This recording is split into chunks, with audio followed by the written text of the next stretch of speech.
Dottore Caramanno, sempre più spesso ci sono delle morti improvvise di cui sembra apparentemente non ci sia motivo. Ma in genere alla base delle morti improvvise c'è sempre una patologia che può essere misconosciuta. Per quanto riguarda ad esempio i giovani e i bambini, diciamo che le patologie che sottostanno alla morte improvvisa sono completamente diverse rispetto agli adulti, dove la causa principale è rappresentata dalla cardiopatia ischemica e in particolare dall'infarto miocardico. Che cosa si può fare per migliorare il nostro sistema di vita?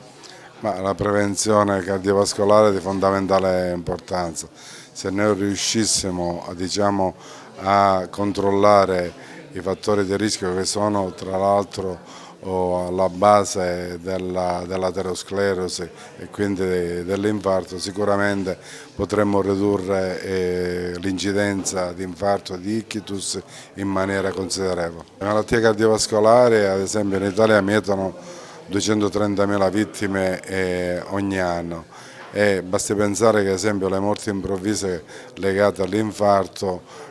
sono 120.000 e di queste circa 20.000 questi pazienti non arrivano neanche in ospedale. A noi il compito di parlare in questo pomeriggio di due grandi temi che sono l'infarto miocardico e la morte improvvisa, che è una delle cause di morte durante infarto miocardico. Quando arriva un paziente in ospedale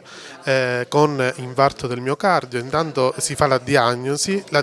si fa con l'elettrocardiogramma o addirittura ora grazie alla rete STEMI si fa nell'ambulanza, e una volta fatta la diagnosi di infarto del miocardio ci si precipita in sala di emodinamica, perché ogni minuto che si perde è muscolo cardiaco, con l'obiettivo di andare a riaprire quell'arteria che è sede di occlusione, di trombosi, e che determina in quel momento una sofferenza del cuore che può determinare la necrosi completa di quella parte di cuore, con delle conseguenze sia a breve che a medio che a lungo termine, che possono in qualche modo inficiare in senso negativo la vita di quel soggetto. Perché organizzare un evento di questo tipo? Ma da Presidente provinciale dell'ANAPA, che è l'associazione che raggruppa gli anziani e pensionati, ho ritenuto opportuno che a una certa età conoscere il problema del nostro cuore in realtà è molto importante, e questo è uno dei tanti incontri che abbiamo già iniziato e continueremo a fare,